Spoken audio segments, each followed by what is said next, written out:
मऊ के घोसी सीट से समाजवादी पार्टी के विधायक दारा सिंह चौहान ने अपनी विधानसभा की सदस्यता से इस्तीफा दे दिया। उन्होंने विधानसभा अध्यक्ष को अपना इस्तीफा भेज दिया, जिसके बाद कयास लगाए जा रहे हैं कि दारा सिंह चौहान बीजेपी ज्वाइन कर सकते हैं। दारा सिंह का कदम सपा के लिए बड़ा झटका साबित हो सकता है।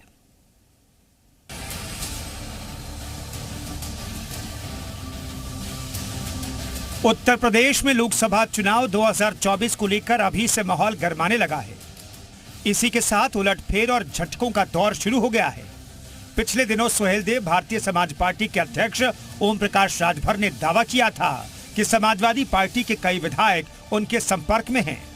उनके दावे के बाद सामने आए सपा राष्ट्रीय महासचिव शिवपाल यादव ने ओपी राजभर को कुछ भी बोलने वाला नेता करार दिया। उनकी बात में वजन न होने की बात कही। ओपी राजभर ने भले ही बात किसी भी संदर्भ में कही हो, लेकिन बीजेपी छोड़कर सपा में जाने वाले नेताओं में पुराने घर की याद सताती दिख रही है। घोसी विधायक दारा सिंह चौहान के इस्तीफे को इसी संदर्भ में देखा जा रहा है। माना जा रहा है कि वो घर वापसी कर सकते हैं। इसे समाजवादी पार्टी के लोकसभा चुनाव की तैयारियों के लिए झटका माना जा रहा है। बसपा से राजनीतिक सफर शुरू करने वाले दारा सिंह चौहान सपा में अधिक समय तक नहीं टिक पाए। 2024 से पहले उन्होंने सपा विधायकी से इस्तीफा दे दिया। दारा सिंह के इस कदम से सपा में हड़कंप मचा है।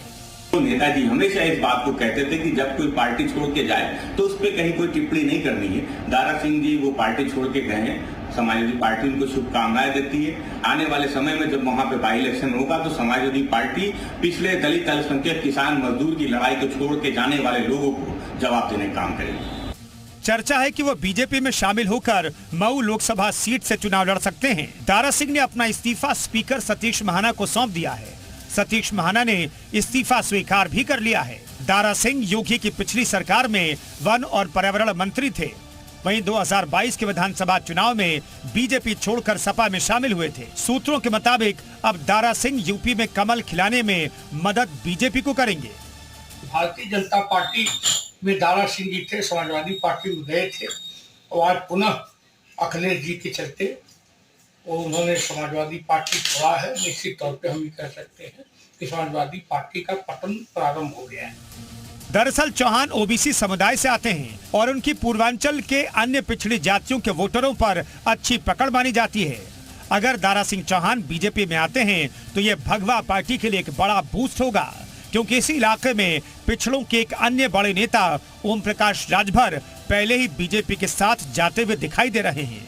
ब्यूरो रिपोर्ट, जी मीडिया। और नीतीश हमारे साथ इस खबर पर जुड़ चुके हैं। नीतीश, कितना बड़ा झटका माना जाए सपा के लिए, और अगर दारा सिंह बीजेपी ज्वाइन करते हैं तो कितना बड़ा फायदा हो सकता है बीजेपी को? देखिए, सूत्रों के हवाले से एक जानकारी आपको और बता दूं कि आज ओम प्रकाश राजभर, सुभाषपा नेता ओम प्रकाश राजभर आज कोई बड़ा ऐलान कर सकते हैं। अब ऐलान क्या होगा ये थोड़ी देर का इंतजार करना होगा, लेकिन सूत्रों के हवाले से खबर है कि गठबंधन को लेकर बड़ा ऐलान हो सकता है। अब इंतजार करना होगा। जैसा सवाल आपका था कि दारा सिंह चौहान का समाजवादी पार्टी का छोड़ना कितना बड़ा झटका साबित हो सकता है समाजवादी पार्टी के लिए, तो मऊ से लेकर घोसी तक चौहान वोटों की जो संख्या है वो कहीं ना कहीं प्रभावी मानी जाती है।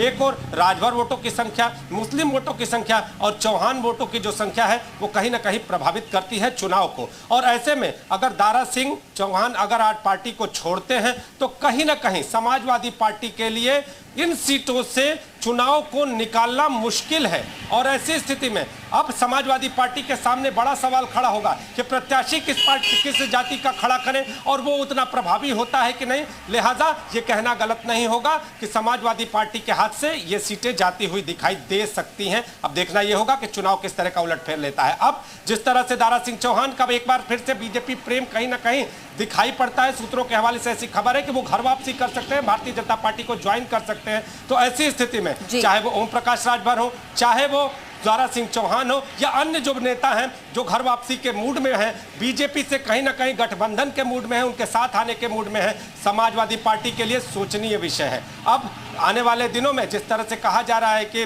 ओम प्रकाश राजभर ने 3 सीटों की डिमांड की थी, जिसमें 1 सीट बिहार की थी और 2 सीटें खासतौर पे अगर बात करें तो उत्तर प्रदेश की थी। और दिल्ली गए थे ओम प्रकाश राजभर और उनकी बातचीत भी हुई है, संगठन के जो शीर्षस्थ नेता हैं उनसे बातचीत हुई है और इस बातचीत के बाद 2 सीटों की सहमति बनने की सूचना है। 1 सीट हालांकि बिहार में यानी जो 2 सीटों की बनने की सूचना मिल रही है। बहुत शुक्रिया नीतीश, ये जानकारी हम तक पहुंचाने के लिए। तो आज ओपी राजभर एक बड़ा ऐलान कर सकते हैं, ऐसा सूत्र बता रहे हैं।